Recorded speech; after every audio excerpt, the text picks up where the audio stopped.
Good evening. It's my privilege to welcome you this evening to the annual Martin Luther King Jr. Lecture, sponsored by the Association of Black Seminarians. Since I always forget to say this, I'm going to say it at the very beginning. There will be a reception following this event in the main lounge of the Mackay Campus Center, which you are all welcome to attend. This evening, we are honored to have the Reverend Dr. Otis Moss III as our speaker. Dr. Moss is the senior pastor of the Trinity United Church of Christ in Chicago. He's an honor graduate of Morehouse College. He holds an MDiv from Yale Divinity School and a doctorate of ministry from the Chicago Theological Seminary. His most recent book is entitled Blue Note Preaching in a Post-Soul World, Finding Hope in an Age of Despair. This was the subject of his Lyman Beecher lectures at Yale Divinity School in 2014. His other books include Redemption in a Red Light District, and The Gospel According to the Wiz, and Preach, the Power and Purpose Behind Our Praise, which he wrote with his father, the Reverend Dr. Otis Moss Jr. As these titles suggest, Dr. Moss is particularly gifted in drawing connections between culture, life, and faith. He is a renowned preacher who understands the power of timely, relevant language. And he also knows that the gospel is about more than words. Dr. Moss's ministry is built upon social justice advocacy and community engagement. Amen. He has drawn attention to issues of mass incarceration, environmental justice, and income inequality. We are honored to have him with us this evening. Dr. Moss's lecture is entitled Staywoke, Remaining Conscious in an Unconscious World. Will you please join me in welcoming Dr. Otis Moss III. Thank you, President Barnes.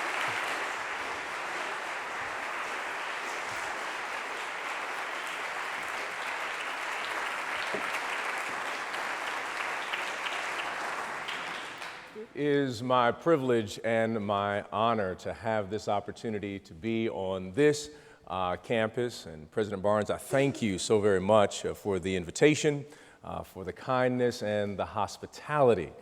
Just had a tremendous dinner speaking with the Association of Black Seminarians. We had a wonderful discussion, everything from liberation theology to the Black Panther. And it was a delight to have that conversation today. And I want to thank Justin, who picked me up from the Newark airport, even though there was a lot of construction going on, was able to find me as I was lost, walking through the airport, and made our way here. So it is just an absolute delight.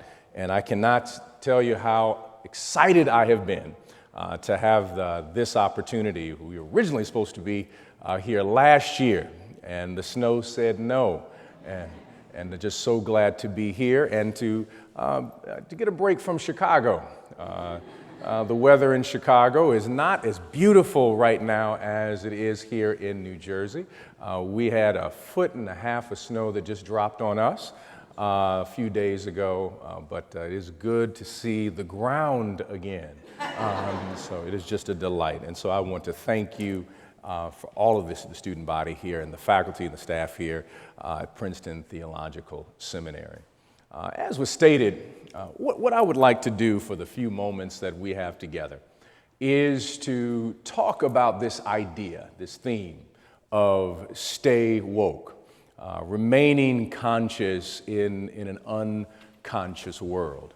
This terminology that has been used over and over again, that is not just solely rhetoric, but I think speaks to a moment that we find ourselves in nationally and even globally, that we must be people who are willing to be conscious in a world that seems to be falling asleep, or that there are forces rocking people to sleep so that they are not aware of what is happening in the world. I begin by telling a story that has been passed down from mouth to ear among the Palmetto Trails of South Carolina, better known as the Low Country in South Carolina. It is a mythic tale that has been passed down from mouth to ear on a place known as St. John's Island, the Gullah Islands to be specific. A tale that was born in the nostalgic hyperbole, rooted and fertilized in the souls of displaced transatlantic Africans. No one knows the exact origin of the tale, Kevin. The details seem to differ depending upon the writer or the teller, but the meaning always remains the same. The tale was forged somewhere between the wisdom of West Africa and the tragedy of American slavery. It is the story of the people who could fly. The tale begins in the island of St. John as displaced Africans who had been mislabeled as slaves toiled in the hot sun under the devious and watchful eye of a nameless slave driver. Among this group of coffee, black, mocha, brown, caramel-colored people was a woman tending her child as she was picking cotton. She had such incredible physical dexterity that she could pick cotton with her right hand and also caress her child's cheek with her left hand. And there she was in the field, picking cotton with one hand, tending to her child with the other. And as she was picking cotton, she became exhausted from the pressure of working in the humid conditions. And when her body gave out, in the words of Du Bois, it was probably the weight of being a problem and property at the same time. Her strong yet frail body simply collapsed under the weight of waking up every day and having to face the tragedy and the absurdity of a people who claimed to be Christian, but always lived in contradiction. This woman, this nameless woman, fell to the ground, and her boy, could have been no more than 6 or 7, attempted to wake his mother, not knowing that if she did not get back to work, that there would be punishment that would be swift and hard. She said, Mama, please wake up. And as he is shaking the mother, there is that nameless slave driver who looks upon the horizon of this cotton field and sees that there has been work stoppage in one of the areas. He climbs upon his beast of burden to make sure that he would get there in time to punish her for stopping work. But before this slave driver made his way over to the woman, there was another man who made his way over to the woman who had fallen beneath the cotton. His name was the preacher, but those who were in power called him the old devil. And this preacher, who had been mistakenly called old devil, looked at the child, and the child looked at him, and the little boy said, "Is it time?" And he said, "Yes, it is." And he looked over at the woman, bent down, and offered one simple word, a phrase into her ear. He said, "Kuliba," and then said "Kuliba" to the little boy. And it seemed as if the word literally entered into the ear and landed upon her soul, because all of a sudden her eyes opened up. She stood up, but when she fell from exhaustion, she went down an enslaved African. But when she stood up as if she was a queen. She stood up and began to look around, and then her little boy looked around as if he was royalty. They grasped hands together and they began to fly. And as they flew in the midst of that moment, those slave drivers who were making their way over to the woman were all of a sudden confused, a cognitive dissident. They could not understand seeing an African taking flight.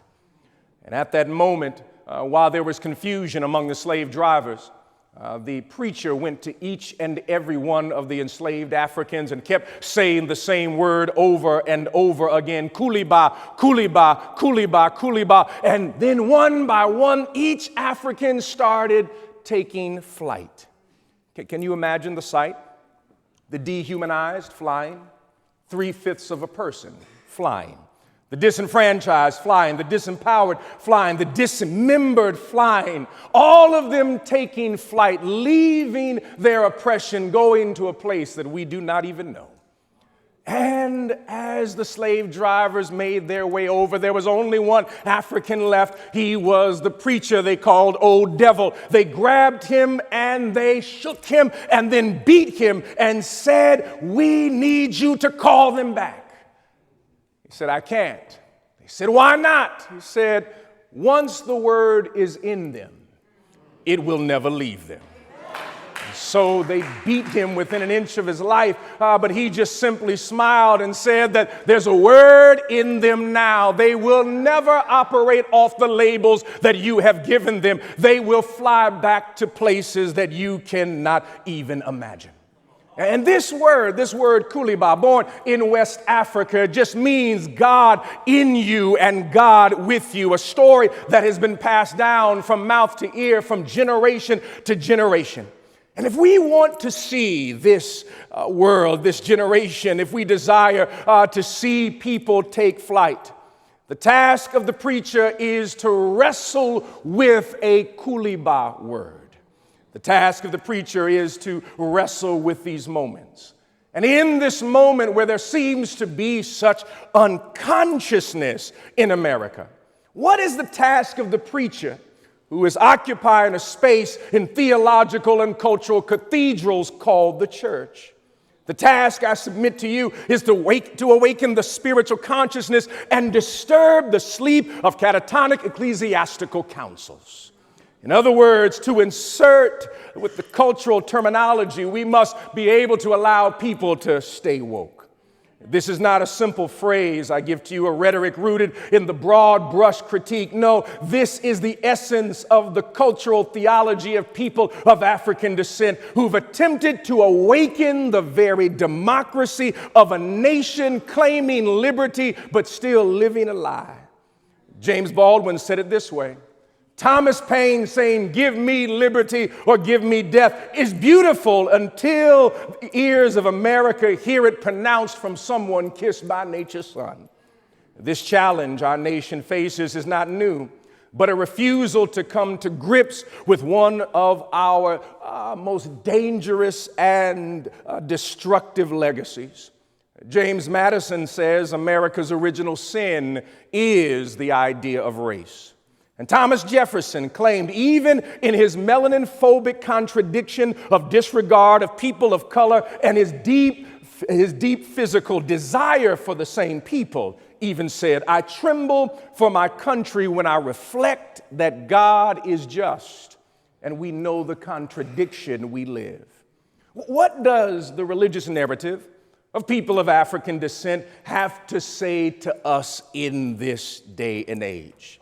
Well, if we are to understand this, we have a tradition, I believe, a tradition within those of African descent who recognize and understand the weaponization of history and the danger of toxic theology. It was in 1619, before Princeton was established in 1636, 20 people of color came as indentured servants. The records show an African man by the name of Antonio married a woman by the name of Mary. That after they finished their servitude, they were able to amass 250 acres of land in Virginia and also in Maryland. Here you have, they did not have the burden of race. It was the burden of class they were dealing with. But something eventually happened in 1635. In 1635, we begin the transatlantic slave trade. And as a result of that, all of a sudden, a myth was entered into the American psyche. When someone realized that there was economic profitability as a result of taking people from one country, then somebody decided to pass some political laws in order to make it acceptable. And then you had theological approval. That first you have economic profitability, then political acceptability, and then finally the tail light is theological approval. This is the break in American history. Our institutions became tainted by a poisonous lie called the narrative of difference or the racialized imagination. An intellectual virus was created, and history and theology became the chief sources of this transmission. Africans were non-humans, according to this idea, in order to contribute to the world. They had no contributions to the world. Dr. Reginald Williams in McCormick Theological says it this way: it's the epistemological violence of the black body, that its very being, its very color has evil encased upon it. Theologically and biblically, literally written out of the record. And the creation of a myth the world had never encountered, known as whiteness. Antonio and Mary never encountered any white people. They encountered ethnic groups, people from different places. Whiteness is something new to the world. And no one from America goes to Europe and they say, hello, white people. They say they want to know your last name. They want to know, what ethnicity are you? But the idea of having people of African descent, someone, in the words of David Roediger, there had to be a wage connected to this. So a new myth was created, that mythos, that social construction we know as race. There's no longer ethnicity, it's race. And then the Bible even becomes white. And a theology of mission is designed to save those who are lost. Please don't misunderstand what I'm saying. Please do not miss this. That in many ways that we have, as a result of what happened in the latter 1600s, that the idea of calling someone the Negro or the N-word did not appear in American literature into the latter portion of the 1700s. People were referred to as African, or people were referred as their ethnicity. As the transatlantic slave trade began to build profits, all of a sudden a myth needed to be created. And as a result of that myth crept into our theology and even our biblical interpretation, where people of color were even written out of the Bible. Somehow Egypt got lifted out of Africa, moved to the Middle East. The Middle East of what? East of what side? Trying to figure it out, lift it up. Can you imagine if, in fact, we began to view those within the biblical narrative as a variety of colors instead of just Charlton Heston and a few other individuals who have played these characters? That Egypt leaves Africa, and the Garden of Eden no longer is in Ethiopia all the way up to the Tigris and Euphrates. It floats in the sphere of nowhere. Can you imagine if Abraham, in our imagination, looked more like Frederick Douglass, and Hagar and Sarah looked like Viola Davis and Octavia Spencer? The way that we would envision each other would be radically different. But the price of tasting the poison of a racialized imagination creates a hierarchy, and it weaponizes our history. Where history for one group is a history of achievement, for another group, I don't know what you did, because it has been weaponized. But a weaponized history leads to a toxic theology. The deep personal piety in the 1700s, individual salvation served the market and supported the empire. I want to save you individually and save your soul. I have no concern for your body or your mind. So you can stay enslaved. You can stay in your condition, because I'm concerned about you individually and concerned about only your soul and not your body, your mind, or your conditions. The word righteousness becomes about personal righteousness and not justice. It becomes about individual private function, not a function of just relationship or community. Privatization of faith dares not critique the status quo and views Jesus only as a personal savior. No longer a Messiah, a liberator, a nonviolent spiritual revolutionary. Jesus is sanitized and never enters the public sector. So you can holler on Sunday and cause hell all you want on Monday, because there is no congruency with one's faith and what happens in the Word. The preacher, in order to stay woke in all of this, I would say, has to reclaim the blue note narrative, or reclaim the blues. The preacher has a word, a kuliba word, that is the antidote to this weaponized history and toxic theology. Blues, yes, blues. I'm not talking about just the music, but the theological and spiritual narrative embedded in blues speech. This is not just a song, but a theology strong enough to fight against the tide of inhumanity thrust upon the shoulders of women and men trafficked as human cargo. It is the ability to preach about tragedy and not fall into despair. The willingness to face tragedy. Or better yet, sonically, it happens embedded. This embedded theology is when people even sing the blues. But I'm not just talking about singing, but the embedding of this speech and the theology that is rooted in this. There was a song by T-Bone Walker. Maybe a few may know it. I used to hear my father say it. It's called Stormy Monday. They call it Stormy Monday, but Tuesday's just as bad. Wednesday's worse, but Thursday's oh so sad. Friday, the eagle flies, and on Saturday, I go out to play. But on Sunday, you will find me in church on my knees to pray. And what T-Bone Walker was simply trying to say is that there is a congruency, that there is no separation between sacred and secular, that my stormy Monday is also deeply connected to my worship and my connection with God. And when one has this blue note narrative, when one has this ability to be able to see the world differently and be able to face tragedy and not fall into despair, you truly can stay woke. How does one stay woke? I would remind you of one of the great people that has been marginalized in history, a gentleman by the name of Robert Smalls, one of the great individuals in America that no one talks about.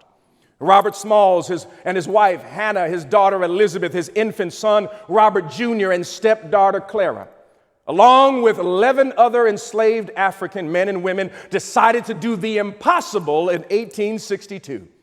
They made a decision rooted in the ancestral song of their ancestors: before I be a slave, I'll be buried in my grave and go home to be with my Lord. Small was the leader of a small group of people that got together and decided to do the impossible, what people who had antebellum rhetoric believed that people kissed by nature's son could not do. They decided that they were going to steal a Confederate warship in Charleston, South Carolina. That they would take that warship, sail out of the harbor of Charleston, and make their way into free territory. They planned meticulously. And as went under the cover of darkness, they boarded a ship. And all of the men brought their wives and their children to say that we are going to sail to freedom. Because they had been working as servants. And as they had been working as servants, they were also taking notes mentally. How to navigate and what were the appropriate codes to give in order to get out of the harbor, because this was during the Civil War. And there were already orders given in the Charleston harbor as a result of the Union Army having a blockade around this area, that any ship that leaves the harbor, doesn't know the codes, is not sailing in the correct way, is to be blown out of the water. And so they donned their Confederate outfits under the cover of darkness. They put the person who had the lightest skin at the bow of the boat with all of the things to signal the harbor. And as they sailed out, they came to the harbor master and they gave the signals. They made checkpoint 1. But they then continued past Fort Sumter. And Fort Sumter's guns were trained on Robert Small's ship. It was called the Planter. But they gave the correct signals and codes. They made it past Fort Sumter. They made their way into the bay, still under the cover of darkness, moving into Union territory, but they were not yet free. When they made their way into Union territory, there was a warship entitled the Onward that was upon the horizon. It was still under the cover of darkness. They quickly thought it was Robert Small's wife who made the decision that if we take some tablecloths, tear them up, and then we take down the Confederate flag and run up a white flag, then maybe they will not blow us out of the water. But it was still under the cover of darkness. Every Union soldier and every naval officer had been given orders: if you see a Confederate vessel, destroy it. The XO told all of those who manned the cannons to focus their attention on this oncoming ship. It was still under the cover of darkness. They could not see a flag. They could not see the person on the bow who was waving. And they were ready at that moment to blow the ship out of water. But as if on cue in a movie, God allowed the sun to come up at the right time. And the sun came across the planter, and they realized they saw a white flag saying surrender. And then they told those, as they shouted from the ship, "Do not move, we are going to board you." And when the Union soldiers boarded this ship, they witnessed something that they had never seen in their life. They stepped on the ship, and they didn't see anybody white on the ship. There were nothing but black people on the ship. And Robert Smalls stepped out and said, "I am Robert Smalls. I give this ship to the Union Army as a gift to Abraham Lincoln. We are now free." But it did not stop there. Robert Smalls then went on to be a captain in the Union Army. Did not stop there. He then moved back to South Carolina, had amassed enough money, and bought the plantation where he was a slave. But didn't stop there. He even took the widow of the slave owner and allowed her to live on the plantation, not in the big house, in a house in the back. But it did not stop there. He started 4 schools for children kissed by nature's son, but did not stop there. He decided that he would run for Congress, and he won. Robert Smalls, when they interviewed him, they said, "What gave you the power to do this?" He said that I recognized that when I heard about the God the slave master was talking about, I said, "That's not my God. I don't know that God he's talking about. The God I know is from Luke 4:18 that speaks about the oppressed and the poor and those who have been captive." And he said, "I went down the list and I realized I fit every one. So Jesus was talking about me." Power of this different narrative that Robert Smalls was saying, you got to stay woke. If in 1862, without the resources of a Princeton, he could capture a Confederate warship, what can we do in the 21st century with all of our resources?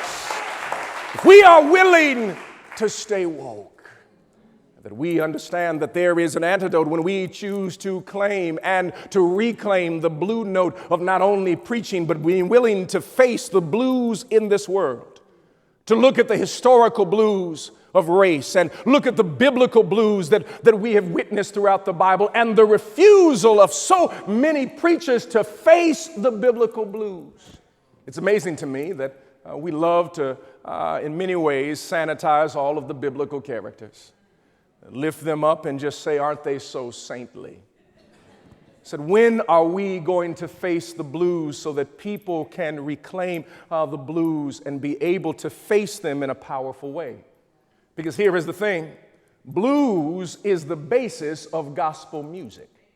You can't have gospel unless you know the blues. So before you get to your gospel shout, you better walk by the blues in order to reach that moment of eschatological joy. That you cannot give up on the existential pain that we deal with. And David is an example of that, of how many preachers have refused to deal with his story in a unique way. That David, I have issues with him.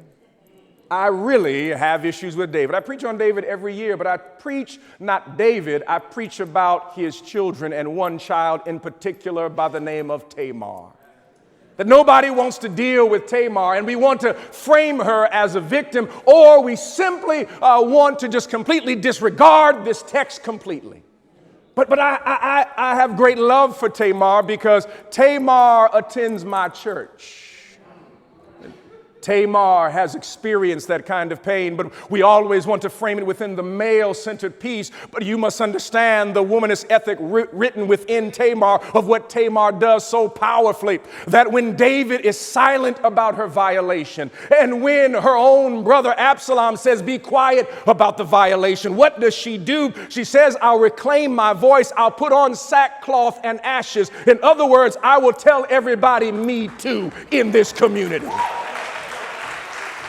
As a result of being able to do that, she lets everybody else know that all is not right in the palace. And in my own sanctified imagination, I imagine Tamar wearing her sackcloth and ashes, but I see that there are women all across the kingdom who have donned their sackcloth and ashes also to say, me too. When we choose to face the blues, we give people an opportunity to deal with their pain, but at the same time, they can also connect with the power of the Spirit.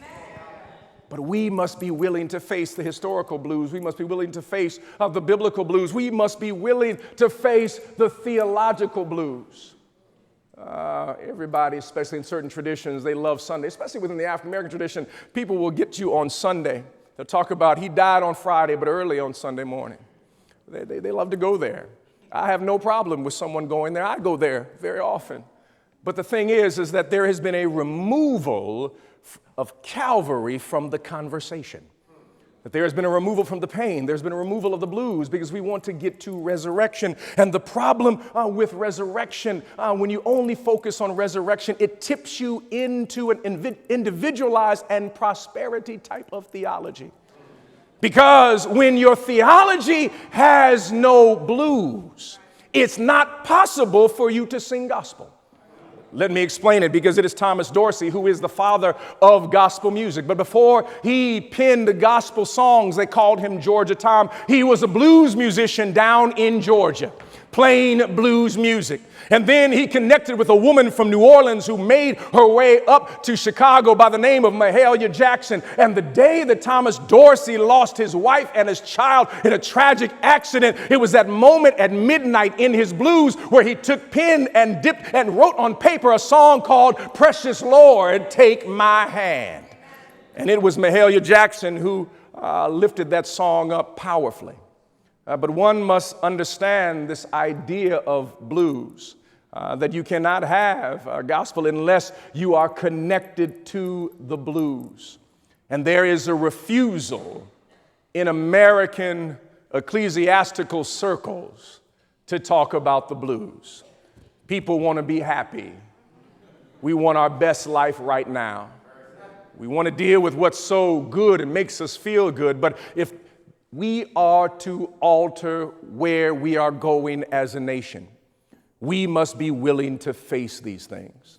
It is James Baldwin who says it this way, I paraphrase, that nothing that is not faced can change, but you can't change anything unless you face it.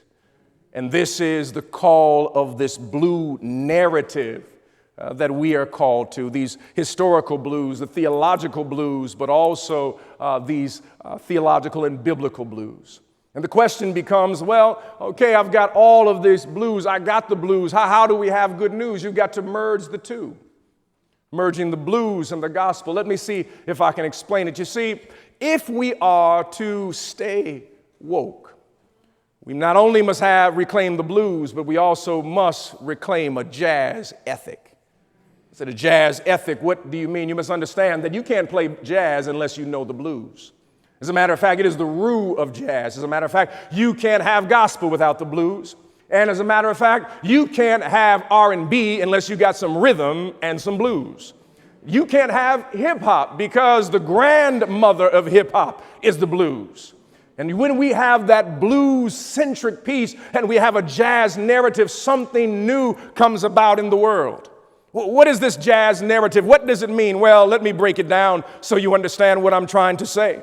that if jazz is a music that is unique and it comes out of the American context, no other music is as unique and brings together so many different elements. The jazz is born in New Orleans. As a matter of fact, that's why I'm bothered by those who call certain countries manure holes.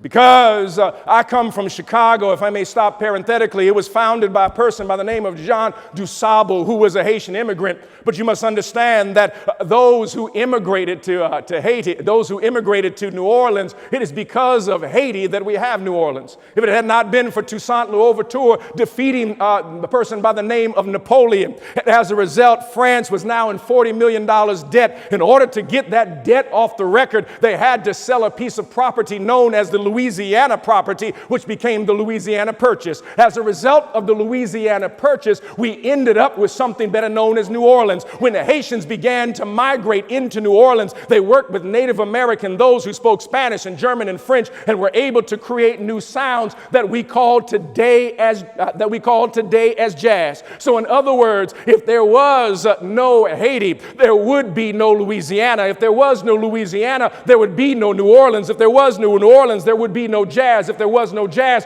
there would be no Louis Armstrong. If there was no Louis Armstrong, there would be no Miles Davis. If there was no Miles Davis, there would be no Dizzy Gillespie. If there was no Dizzy Gillespie, there wouldn't be a Wynton Marsalis. If there wasn't a Wynton Marsalis, there would be no Trombone Shorty. If there was no Trombone Shorty, he wouldn't play with Kendrick Lamar, and you would not say, "Be humble, sit down." And so one must understand that there is a deep connection between all of these things. And jazz music is unique because jazz music does something that no other tradition does. It teaches us how to live in a democracy. How does it teach us how to live in a democracy? Because in jazz music, it's the only music that allows you to solo. In other words, you can bring your unique narrative. You don't have to sound like anybody else, but you can bring something new to the table. And what I love about a jazz band is you never hear the drum set telling the bass, "You got to sound like me," or the bass telling the trumpet, "You got to sound like me," or the trumpet telling the saxophone, "You must sound like me," or the piano telling the saxophone, "You must sound like me." All of these instruments should not play together. For it is the saxophone that comes out of a marching band, the piano, which is classical and European. It is the trap drum set that is using African polyrhythms, and then the bass that is to be played with a bow is now being played with fingers. But as a result of coming into this gumbo of a jazz ethic, all of a sudden everybody has the right to solo. And I believe if America is to be America, we need to learn a jazz ethic, that everybody has a right to solo. You can bring something to the table in the process. And that is the beauty about jazz. If we are to stay woke in this 21st century moment and recognize that there is great power when we use that jazz narrative. And it sometimes bothers and annoys some people that jazz does something so beautiful and brilliant that it allows you to solo, but it also allows you to bring the spirit of improvisation. The spirit of improvisation, that doesn't mean that no preparation. There's a difference between no preparation. That's just called foolishness. But improvisation is connected to preparation. You prepare so much that when something happens, a moment historically happens that you were not expecting, you have worked the chords and the keys and the scales so much that you can make the shift. It is one of my favorite musicians by the name of Wynton Marsalis who did this in a concert in New York. He was having a very struggling time at one period artistically, and he was playing this concert, and as he was playing the song, "I Don't Stand a Ghost of a Chance," he was trying to work the solo in a unique way. And everybody was listening intently to Marsalis in the solo. He was doing something beautiful, doing something unique, but then somebody forgot to turn off their cell phone. In the midst of this small space, you heard the cell phone go off. And one of the music critics who was there present at that moment wrote down on a napkin, "Magic ruined." But then Marsalis paused for a moment. And Marsalis, as if the Spirit possessed him at that moment, then began to play his trumpet at the exact same tone of the cell phone. And began to use the tone of the cell phone and move it into his solo. then came all the way back down and then say, I don't stand a ghost of a chance with you. The music critic said it was one of the greatest solos he has ever heard in his life, because when history threw something he didn't expect, he paused in that moment because he was already prepared with a narrative and a jazz ethic. And though history has thrown something in America we do not expect, I'm here to let you know, if we are prepared appropriately, we have a jazz ethic and improvisation that can expand and change things in America. I'm here to let you know, if we are to stay woke, do not fall into despair. Do not hang your head and say, look at this moment. You have great power, just like a Robert Smalls and the power of a Wynton Marsalis. I stopped by here at Princeton to simply say, somebody needs to stay woke. Use your jazz narrative. Use the skills that you have been given so that we can see transformation in this community. Cooley-ba, Cooley-ba, Cooley-ba, stay woke.